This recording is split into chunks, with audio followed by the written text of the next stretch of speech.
Oke, Bismillahirrahmanirrahim. Assalamualaikum warahmatullahi wabarakatuh. Alhamdulillahirrahmanirrahim. Puji dan syukur kita panjatkan kepada Allah Subhanahu Wa Taala. Karena Alhamdulillah nih masih dikasih kesempatan ya buat bisa ketemu sama teman-teman Biologi Unpad Angkatan 2022. Nah, kalau perkenalan nih, saya Edu dari Angkatan Biologi Unpad Angkatan 2011 ya. Atau bisa dibilang 2022, 10, 11 tahun yang lalu ya. 11 tahun yang lalu gitu ya ada di posisi teman-teman ya dan sekarang biasanya ketemu di Nangor. Saya juga request sebenarnya ke panitia kalau bisa ketemu langsung tapi katanya masih hybrid ya, masih dua, jadi masih online dulu ya, nanti kita ketemu di sesi regulernya ya. Dan pas nih ini ngebahas tentang hybrid gitu ya, tentang dunia kampus. Teman-teman panitia itu ngasih materi ke saya sebenarnya tentang adaptasi ya, adaptasi. Bagaimana cara adaptasi lebih cepat. Cuman saya akan ngangkat judul untuk hal yang akan kita sharingin hari ini ya, itu adalah next normal to adapt in college ya, atau Indonesia mah sekarang kan udah bukan new normal ya, tapi next normal. Ini kita akan bahas ya bareng-bareng. Mungkin ini perkenalan saya gitu ya. Eh, saya lulusnya 5 tahun, 5 tahun tapi disuruh ngajarin tentang adaptasi ya. Apa-apa, tapi justru itu ya, jadi teman-teman karena saya banyak belajar, saya share nih tips-tipsnya biar teman-teman bisa lulus lebih cepat daripada saya ya.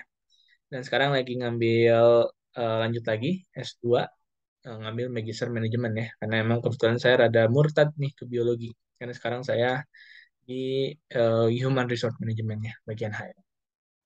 Ini perkenalan singkat. eh yang akan kita bahas, yang akan kita diskusikan di video kali ini gitu ya, sebelum nanti kita diskusi di pertemuan reguler, ada 5 bab gitu ya. Pertama saya akan bahas kondisi dunia saat ini ya. Lalu juga perbedaan antara menjadi siswa dan mahasiswa. Lalu bisakah kita beradaptasi gitu ya? Bahas itu sepenting itukah adaptasi. Terus, nah, keempat kita akan bahas tips dan apa sih yang teman-teman harus lakukan biar teman-teman tuh bisa beradaptasi gitu ya. Dan terakhir, eh, bagaimana kita bisa menghadapi atau tantangan beradaptasi ya. Karena adaptasi itu nggak mudah, teman-teman. Kalau gampang sih, ya semua bisa melakukan ya. Tapi adaptasi itu nggak gampang dan memang perlu latihan ya. Perlu latihan dan perlu pembahasan. Di kurang lebih 5 bab ini yang akan kita bahas, teman-teman semua ya, di sesi video kali ini. Oke, kita mulai dari yang pertama. Kita lagi ada di mana sih sekarang? Terminal. Eh, 2022 ini kalau buat saya sih unik ya, unik karena kalau 2 tahun lalu di tahun 2020 dan 21 itu jelas kita sedang masa transisi menuju new normal gitu ya. Kalau sekarang itu 2022 itu pandeminya udah beres gitu ya, udah menuju beres lah. Sehingga udah bukan new normal lagi ya, tapi kita akan menghadapi yang namanya next normal. Dimana dunia sekarang itu lagi fokus sama yang namanya digital transformasi. Dan jujur nih, buat saya yang kerja di corporate ya, transformasi digital ini PR-nya minta ampun teman-teman ya. Gak semua siap untuk bisa bertransformasi digital. Begitupun di dunia pendidikan, di dunia manapun, sulit banget untuk transformasi digital ini. Karena kan transformasi transformasi digital itu bukan tentang kuliah offline pindah ke kuliah online, enggak gitu ya, persiapannya banyak lah, ada dari produknya, mental orang-orangnya, wah banyak gitu ya. Nah, tapi lagi transformasi digital, tiba-tiba di 2020 datang namanya COVID ya. Wah, itu eh, benar-benar bencana gitu ya. Kita terus turut berduka buat orang-orang yang meninggal gitu ya. Saya juga nggak tahu nih teman-teman apakah terdampak atau enggak gitu ya. Tapi yang pasti COVID ini eh, menyerang semua sektor ya. Juga berkat COVID ini jadi disrupsi yang kedua setelah digital transformasi tambah COVID, orang-orang jadi terdisrupsinya lebih cepat, teman-teman ya, jadi banyak berubah. kampus-kampus sudah mulai learning jarak jauh kan ya. Oh itu kalau nggak ada COVID mungkin ya di pembelajaran jarak jauh ini mungkin nggak akan pernah kesampaian gitu ya. Kesampaian sih tapi lama gitu ya. Tapi dengan ada COVID jadi dipercepat. Eh, yang saya juga di kantor ya, yang asalnya nggak terbiasa pakai Zoom, jadi pakai Zoom itu jadi makanan sehari-hari gitu ya. Yang nggak pakai ads jadi mulai belajar ads gitu ya. Udah banyak gitu ya. Dan ini dua hal disrupsi ini menyebabkan Fucha. Nah, ini Fucha udah dari dulu sebetulnya ya. Makin menjadi-jadi ya. Fucha ini penuh dengan eh, V-nya volatility, ketidakjelasan, uncertainty, ketidakpastian, penuh ambigu dan juga kompleksnya minta ampun gitu ya. Oh, jadi Fucha ini, nanti teman-teman lebih detailnya bisa baca lagi. Tapi kondisi dunia sekarang ini adalah Fucha. Makin makin Fucha banget lah gitu ya. Makin penuh teman-teman akan menghadapi ketidakpastian, kompleksitas gitu. Dan emang apa ngaruhnya buat teman-teman di kampus gitu ya? Oh, jangan salah. Fucha ini justru karena banyaknya ketidakpastian gitu ya, banyaknya ambiguitas di dunia ini, makin kompleks dunia. Teman-teman sebagai mahasiswa justru harus mempersiapkannya dari sekarang.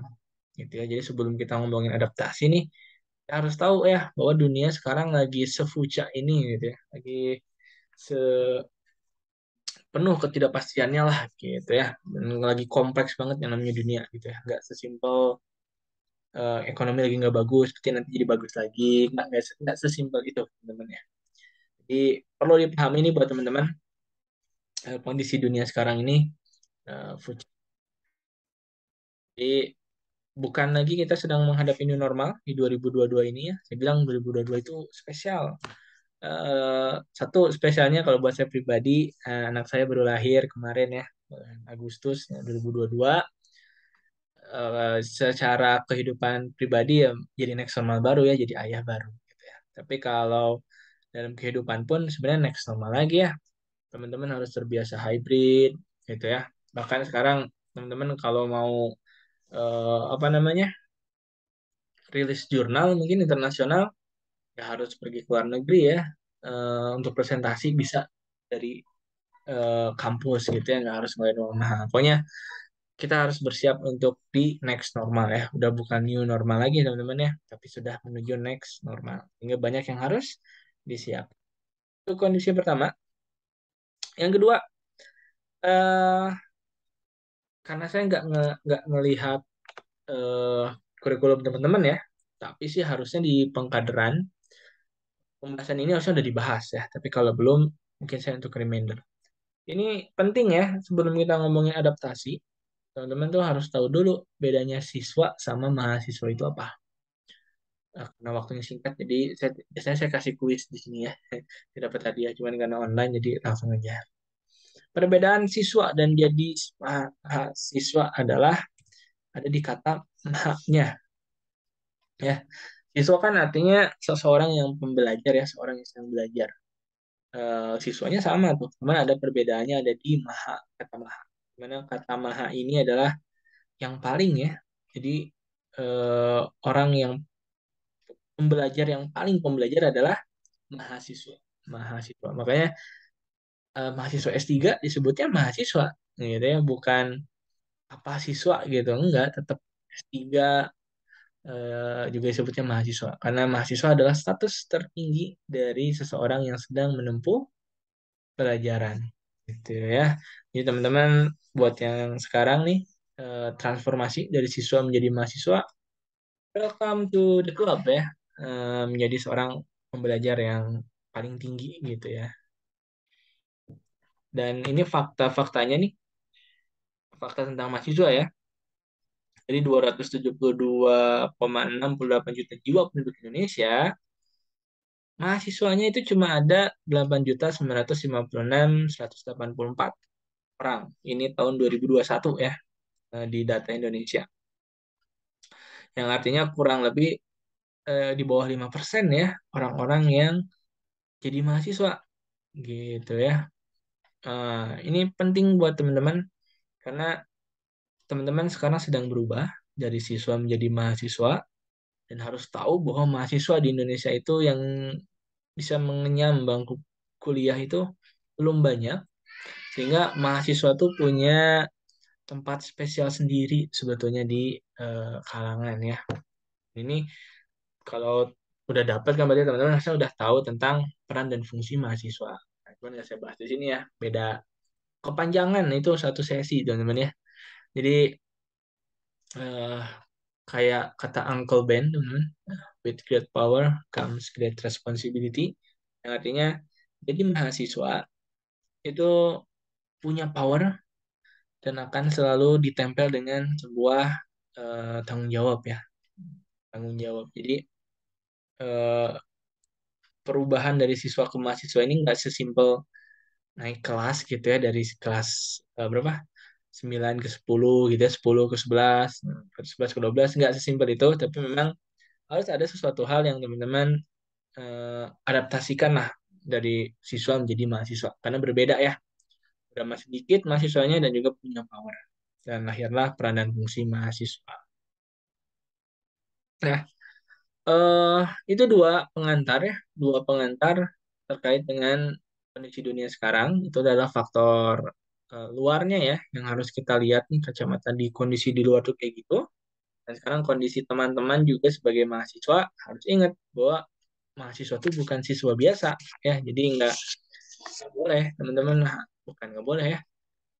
Eh Kurang tepat kalau teman-teman melanjutkan tanpa beradaptasi menjadi mahasiswa. Nah, gitu ya. Sehingga di yang ketiga nih, saya mau memperjelas lagi, apakah kita mampu beradaptasi? Ya, dan apa sih pentingnya adaptasi? Ini saya ngambil dari internet, eh, tadi nggak disebutin sumbernya ya, saya juga nggak tahu ini di kampus mana ya. Kita lihat. Tapi ini kondisinya kayak teman-teman lah ya, ada yang kuliah offline, ada yang kuliah online. Eh S1 itu, ini orang-orang di dalam sini sama kan, mereka itu harus ngambil 144 sampai 148 SKS. Sama kan? Sama ya. Mereka belajar dosennya sama, sama. Waktunya setiap orang kuliah mah Senin sampai Jumat ya yang saya tahu. Tapi biasanya ada kegiatan ekstrakurikuler dan lainnya Senin sampai Minggu aja ya. Anggaplah setiap orang di kelas ini yang lagi kuliah punya waktu sama ya, Senin sampai Minggu. Satu harinya juga sama-sama 24 jam, sama ya.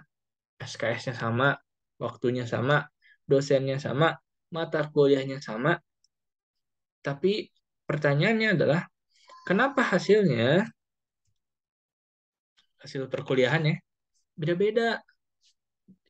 Padahal tadi SKS-nya sama, waktunya sama, dosennya sama, tapi IPK-nya ada yang bagus, ada yang jelek.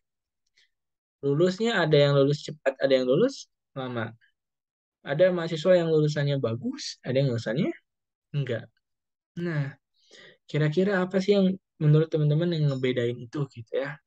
Eh, karena ini video harusnya dijawab ya, tapi yang apa-apa nggak usah dijawab. Saya aja yang jawab. Yang membuat beda adalah kemampuan adaptasi tiap orang beda, gitu ya. Nah, ada yang mungkin dia dia baru nyadar gitu ya bahwa dirinya mahasiswa mungkin di semester akhir ada loh, jangan salah teman-teman ya. Jadi selama kuliah teh jiwanya datang di kelas, raganya ada di kelas tapi jiwanya nggak tahu kemana gitu ya, karena dia emang nggak tahu mau kuliahnya buat apa gitu. eh, ada yang memang dari awal masuk kuliah dia udah tahu gitu mau ngapain ya. Karena ini kisah nyata ya.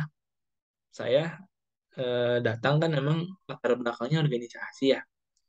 Jadi datang ke Unpad teh, orientasi saya gimana caranya jadi presiden BEM Unpad gitu. Itu orientasi saya. Jadi di kuliah ya biasa-biasa aja gitu ya. Lagi PCA juga nih kayak teman-teman juga biasa-biasa wes semangat gitu ya. Tapi ada teman saya di sebelah, tiap PCA dia tuh rajin nulis. Di kuliah catatannya bagus laki-laki ya. Kalau kalau perempuan catatan bagus mah wah, biasa ya. Ini laki-laki gitu ya. Ya, tanya dan memang pas pembagian IPK saya jeblok, IPK dia bagus. 2, berapa gitu. Saya 2,75. Pas saya ngobrol kan sama dia, kenapa masuk biologi? Karena saya nggak suka biologi, teman-teman. Jiwa saya itu di manajemen, jadi emang rada kuliahnya rada terlambat. Nah, itu dia adaptasinya beda. Tapi saya nanya ke teman yang tadi rajin, yang bagus, saya nanya, kenapa masuk biologi? Ya, nah, saya pengen nemuin inilah pengobatan diabetes buat ayahnya. Boh, itu ya sedalam itu kuliahnya ya, pantesan rajin gitu, beda sama saya kualitasnya gitu ya. Nah, jadi beda-beda ya. Dan starting pointnya nih di saat ini adalah how to adapt-nya teman-teman. Bagaimana teman-teman beradaptasinya. Dan wah, senah salah atau pemateri itu harusnya pematerinya teman saya yang itu ya, gitu ya. Tapi ya nggak apa-apa teman-teman belajar eh, dari yang kayak saya ya, sehingga teman-teman yang mungkin kalau saya akui saya terlambat beradaptasi ya. Nanti saya ceritanya di belakang. Oke, jadi saya akan bagikan tips untuk menjadi mahasiswa yang bisa adaptasi, gitu ya. Oh, langsung keluar semua, Bapak ya. Baik, yang pertama nih teman-teman, mohon dicatat. Dan ini kalau sebetulnya ilmu ini saya dapat setelah lulus kuliah ya. Karena ini ilmu kehidupan sih sebetulnya, ilmu kehidupan. Di dunia pekerjaan saya sangat kepake banget. Bayangin teman-teman, saya jurusan biologi, switching karir ke dunia HR ya, ke dunia human resource. Dan adaptasi saya berhasil ya. Bahkan dulu saya pas masuk awal kerja, kalau ditanya lulusan ya, itu lulusan apa? Biologi. Orang langsung jawab, hah, psikologi? Bukan, biologi gitu ya. Kok bisa? Sebenarnya kok bisa masuk HR? Wah, eh, suka digituin ya. Cuma sekarang ketika saya menjalani ini, cara beradaptasi ya ke sesuatu yang baru, di karir, justru sekarang di kantor tuh diperhitungkan ya. Waduh. Dan alhamdulillah karirnya cepet naik juga. Di tahun keempat saya, tahun ini, berarti tahun keempat saya, udah diangkat jadi human resource manager ya, manager HR gitu. Padahal saya kan biologi ya, nggak terlalu jago sebetulnya masalah HR-nya, tapi disekolahin di kantor, diangkat juga jadi manajer. Dan ini karena saya ngelakuin ini. Dan kalau saya bercermin lagi, saya tahu ini juga karena saya waktu di kuliah melihat beberapa orang mana yang memang kualitas lulusannya bagus, cepat, dan saya perhatiin mereka punya ini. Gitu ya. Baik, yang pertama nih, biar teman-teman bisa beradaptasi dengan cepat, mastering our why. eh ini yang tadi ya salah satu ceritanya adalah teman saya tadi. Kenapa dia bisa rajin? Karena dia why-nya kuliah tuh sekuat itu, gitu ya. Why-nya dia sekuat itu. Dan bahkan di angkatan saya yang lulus cepet itu, saya nggak tahu sekarang masuknya beda-beda atau enggak ya. Jadi kalau zaman saya dulu ada yang jalur normal, ada yang jalur SMUP ya. Dimana yang SMUP itu bayarnya lebih mahal. Mahalnya tuh jauh mahal banget. Biasanya yang lulus cepet gitu ya. Karena mungkin why-nya udah kuliah mahal nih gitu ya, udah kuliah mahal jadi pindah cepet nah kan nggak tahu ya. Jadi ini harus ditanyakan dulu ke teman-teman, why-nya teman-teman berkuliah di biologi Unpad gitu. So eh, why ini adalah base-nya teman-teman gitu ya. Mungkin nanti saya diskusi dulu sama panitia kalau saya bisa ngasih tugas. Nanti saya pengen lihat ininya ya teman-teman. Cuman cara bikin why-nya, cara mempertegas why-nya adalah benar-benar cari tahu alasan yang teman-teman eh, berkuliah tuh untuk apa gitu ya.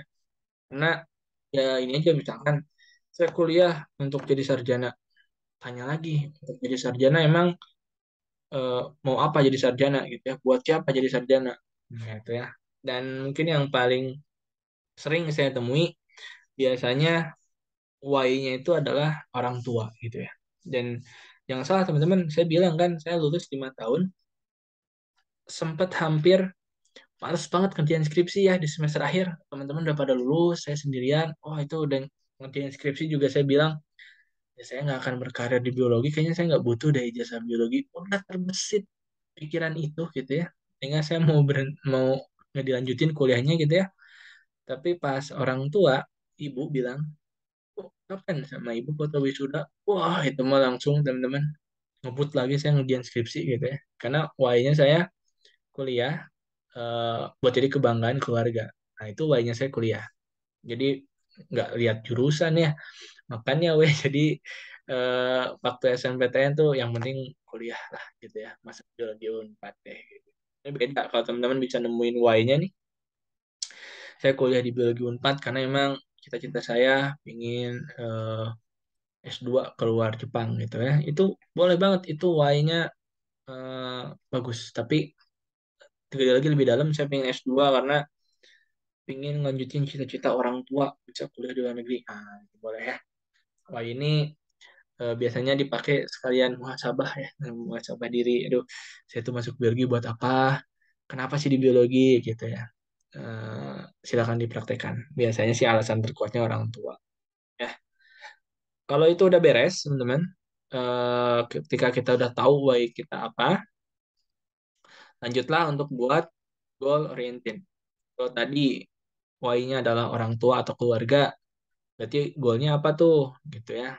Nah, misalkan goalnya adalah lulus cum laude dapat beasiswa S2. Nah, itu goalnya, itu tulis tuh sama teman-teman, eh, catat dan nanti caranya bisa nanya ke senior-senior lah ya. Di breakdown tuh untuk bisa dapat S2 tuh gimana. Karena kalau teman-teman aku kasih bocoran dan mungkin pasti teman-teman udah sering dikasih contoh sama prodi. Yang S2 di kita di Jepang itu banyak banget. Karena emang peluang biologi untuk lanjut studi keluar tuh lebih bagus ya.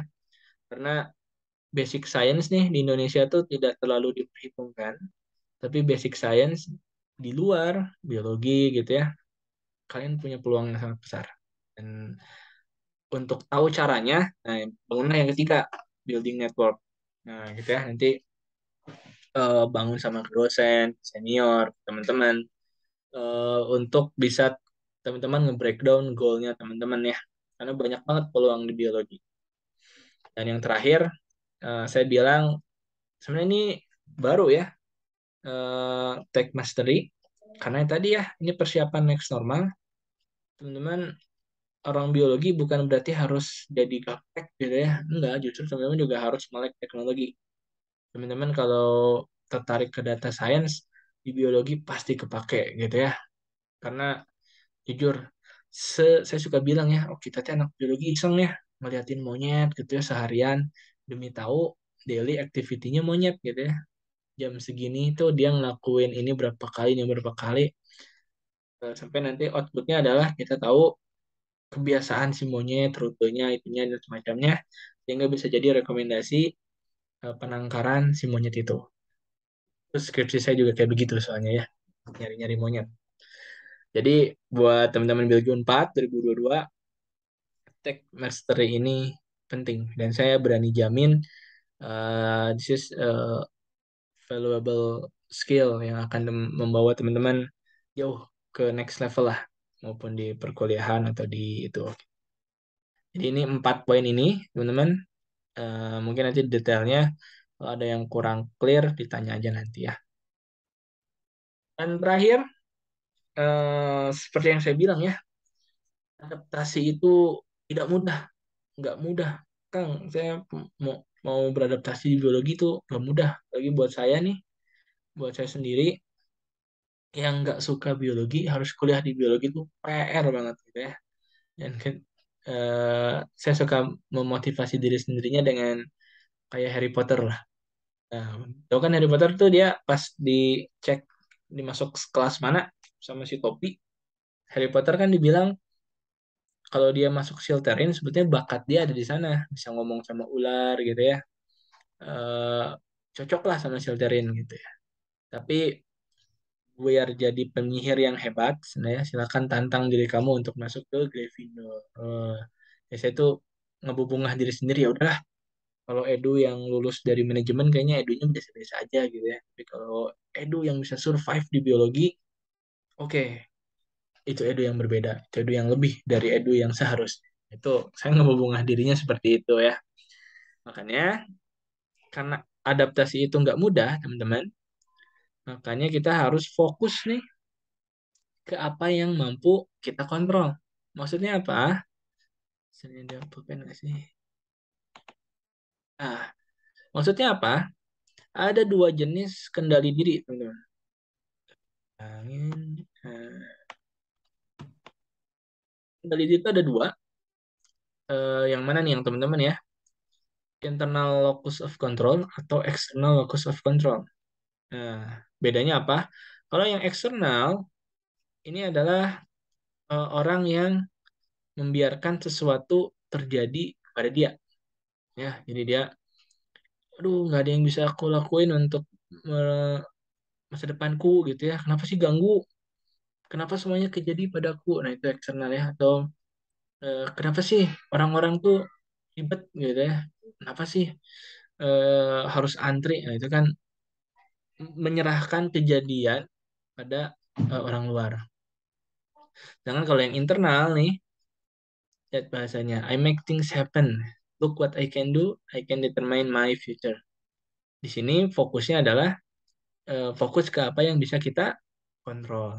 Jadi kayak contoh nih, mau kuliah, hujan gitu ya. Kalau orang yang fokus ke eksternal, aduh, hujan, ya udahlah, nggak usah kuliah gitu ya. Dia emang udah hujan atau gimana, nggak bisa berangkat kuliah gitu ya. Padahal kalau kita fokus ke diri sendiri, oh hujan ya, berarti aku bisa ngapain ya kalau hujan? Oh iya, ada payung. Nah, sesimpel itu ya. Orang yang fokus ke internal sama yang fokus ke eksternal. Kan kalau orang yang fokus ke eksternal udah hujan, hujan mah nggak bisa diapa-apain gitu ya, udah takdir dari Allah. Nggak bisa kita apa panggil si yang di MotoGP gitu ya untuk nurunin hujan kan enggak. Tapi kalau kita fokus ke internal, kita akan bisa eh, fokus ke apa yang kita akan tuju. Ini contoh kasus ya.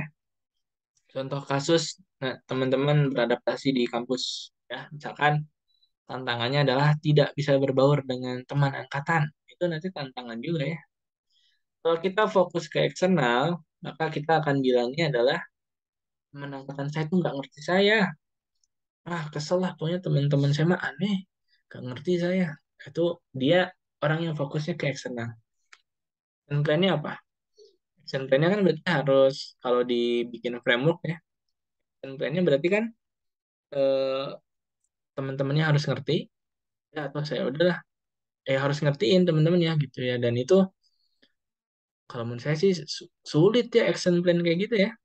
Karena eh, kendali diri orang lain juga ada di orang lain, bukan di kita gitu ya. Sehingga action plan-nya jadi agak sulit ya, bahkan cenderung untuk tuh gimana ya, ini teman-teman teh mending nggak ngerti saya lah. Nah, makanya lah kelihatannya jadi egois gitu ya, kelihatannya jadi nyebelin. Biasanya itu orang-orang yang fokus ke eksternal.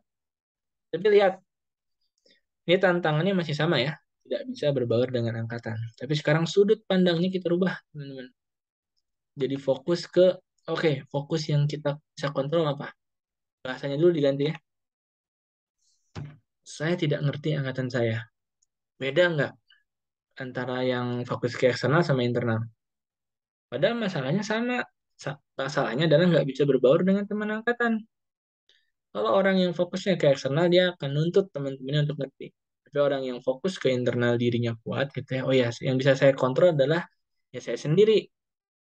Berarti kalau tantangannya itu masalahnya apa ya? Oh, masalahnya saya yang belum ngerti angkatan. Oke, action plan-nya jadi lebih jelas ya. Oh, saya yang harus lebih sering kumpul, gitu ya. Oh, saya yang harus eh, mencoba ngertiin mereka, saya yang harus nanya duluan, gitu ya. Terus pas udah dilakuin nih action plan-nya, aduh saya masih tetap nggak bisa ngerti. Ya udah jalan singkatnya ya udah saya aja yang pergi. Masa saya hidup lebih lebih indah teman-teman ketika eh, kita bisa fokus ke yang internal. Nah gitu ya. Silakan mungkin nanti kalau teman-teman mau latihan, mungkin nanti di sesi regulernya, silakan tuliskan teman-teman tantangan-tantangan yang dihadapi sama teman-teman ketika beradaptasi di kampus. Nanti kita bareng-bareng kita rubah ya eh, ininya, kontrol dirinya, dan nanti kita tulis action plan-nya bareng-bareng. Oke, itu aja mungkin dari saya. Terima kasih teman-teman. Materinya juga sudah saya share ke panitia. Jadi kalau mau nonton lagi atau baca langsung boleh. Dan kalau teman-teman berkenan, silakan di-follow Instagram saya. Biar bantuin lah ya, bantuin pansos. Pasti di fallback kalau emang alumni biologi ya. Kan bisa lihat dari followed by-nya ya. Biar bisa pansos. Follow @edondriadis sama LinkedIn-nya di Edu Andries Adinda. Oke, segitu saja dari saya. Terima kasih teman-teman semua. Sampai ketemu di regulernya. Wassalamualaikum warahmatullahi wabarakatuh.